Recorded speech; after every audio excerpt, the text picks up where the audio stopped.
Assalamu alaikum. Today I'm going to be talking about how I converted to and found Islam. I did a poll on my Instagram about what video I should make next, and my convert story got the most votes. If you'd like to vote on future content, you can follow me on my Instagram. And feel free to message me either on Instagram or comment on here if you have any questions or suggestions. I'm just going to go ahead and jump straight into it. If you see me looking down, it's because I wrote down everything to stay on topic. Like I said, storytelling is not my best skill. Also, I want to say I'm sorry if the audio sounds weird. I have a new mic. I'm still trying to figure it out. So I grew up in a small town in the Central Valley. It was mostly farmland. There wasn't really anything to do there. There was one small mosque, which I didn't know about at all till like years and years later. At this point growing up, I didn't know what Islam was. I didn't really know it was a religion. I was baptized Catholic. I went to a Sunday school where you would learn about the religion, but I stopped going when I was really young. We didn't practice it, and we didn't go to church at all, so I didn't really fit into any religion.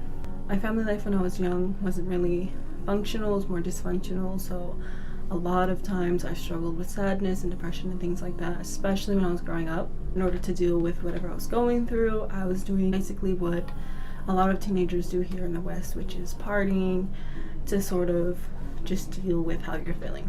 And because it was such a normal thing here, it kind of became my coping mechanism. That was how I would relax. That is how I would calm myself down. That is how I would enjoy my time. It was sort of used as a coping mechanism for every emotion. So my senior year of high school, I ended up moving to the Bay Area. I was trying to stay away from all the partying, so I did my last year of high school online. It did help that I did it online because I wasn't around anyone, I wasn't being influenced by anyone. But then when I went into community college, kind of the same thing started back up again.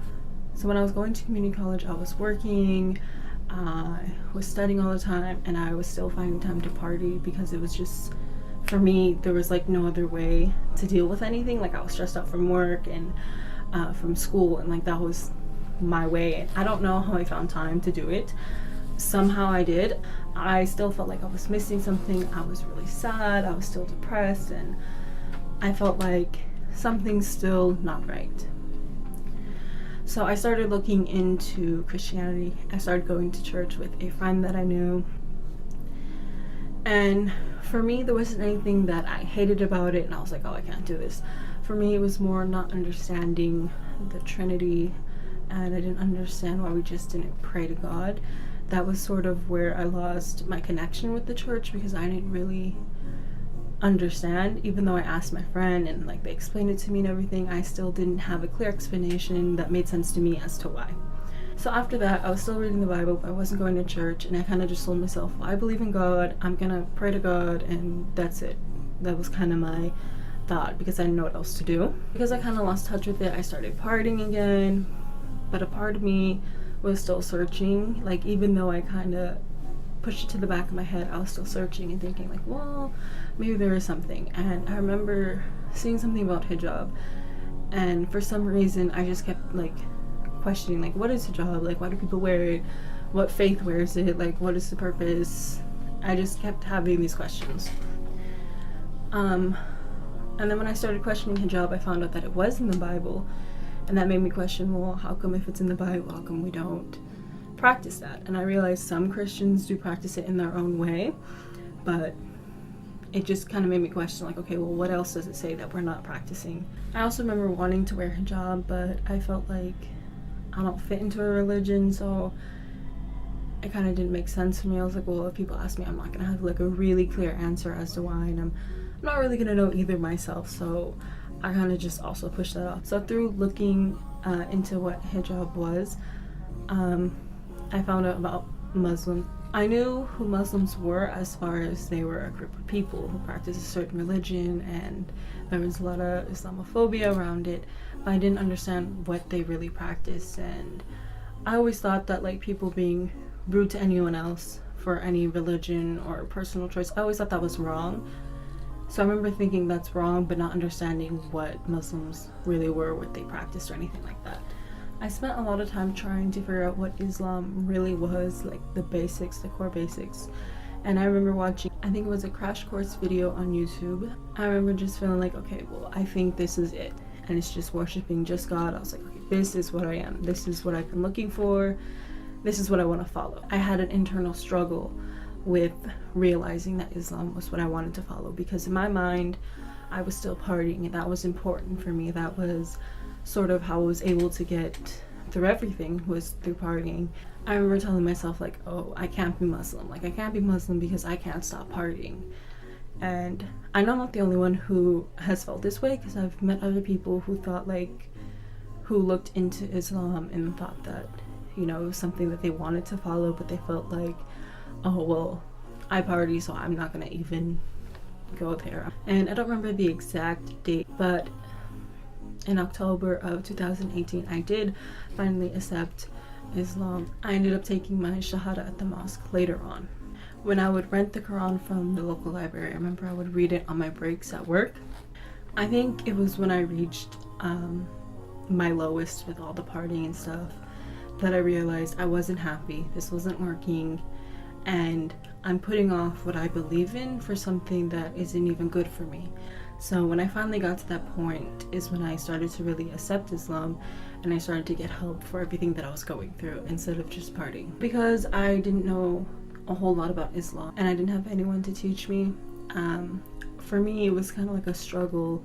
I had to figure out who I was as a Muslim and who I was as a person, because for me I kind of struggled with, you know, I didn't want to just get rid of my identity. I didn't want to just become Muslim and like just wash everything away. So I had to find a balance for me between my practicing and also being myself, if that makes sense. For me it was kind of hard, especially because, like I said, I was kind of scared of how people would perceive me. Also for me, dressing a certain way was a big issue, which I do want to talk about more in a different video, because I used to kind of dress in the way that in the West it's like, oh, this way to dress is freeing and it's normal, and I don't look at it that way anymore, but it took me a while to kind of figure it out as what I was comfortable in. What was I really comfortable in? I did know a few Muslims, but none of them were really practicing, so they kind of told me just to get help from other sources, and I thank them for that. But for me, it was really hard for me to figure out what to do and what was right, what was wrong. Like, I didn't know. So for the better part of the past year now, I've begun to dedicate myself to learning and practicing more and more, whereas before I was struggling a lot more with it. I did have a lot of slip-ups and like trying to figure out what was best, but alhamdulillah, I'm so much better now, and I've been practicing. And I know that what I'm doing now is what's best for me, so I know that I'm going to stick to it and really do my best to stick to it. So it was around August 2019 that I felt comfortable enough to go to an Islamic clothing store. That is where I got my first abaya. That is where I got my first prayer mat. And the store owner is also the person who gave me my first Quran. He also gave me a booklet about how to do wudu and how to make prayer and everything like that, and it was really helpful. The store owner also said for me to try and not like overburden myself with learning everything all at once and applying it all at once, but instead to take my time and like really understand things and then implement them. And I really did appreciate his advice that he gave me, because at the time I was struggling, but I was still trying to get to where I wanted to be. So right before Ramadan of this year, I really had to be more strict with myself and really just remember that I need to do what was best for me, no matter what. No matter what anyone thought or anyone was saying, I need to do what was best for me. I had to make sure and like check on myself that I wasn't changing who I was just to fit in with other people and just to sort of not feel left out. I started to really focus so I could be ready for Ramadan. During Ramadan, I began dressing more modestly and I started wearing jilbab. Jilbab was something I wanted to wear for a really long time that I was kind of afraid of what people would say. If I make a video about that, I will talk more about that. And then I also started wearing niqab during Ramadan. So my next video will probably be about my hijab / niqab story, or I may do a jilbab collection first. It just depends. But that's pretty much the whole story about my journey to finding Islam. And I'm really grateful that I did, and I'm happy that I did, because my life went from something that was, in my eyes, really going downhill fast, and I was able to turn it around and just really fix my life. Thank you all for watching. That's my story on how I found Islam. I'll be making new videos soon, inshallah, so if you want to keep updated about those, you can follow me on my Instagram. And if you'd also want to vote on what videos and content I make next, you can follow me on my Instagram to vote on those polls. Until the next video, inshallah. Bye!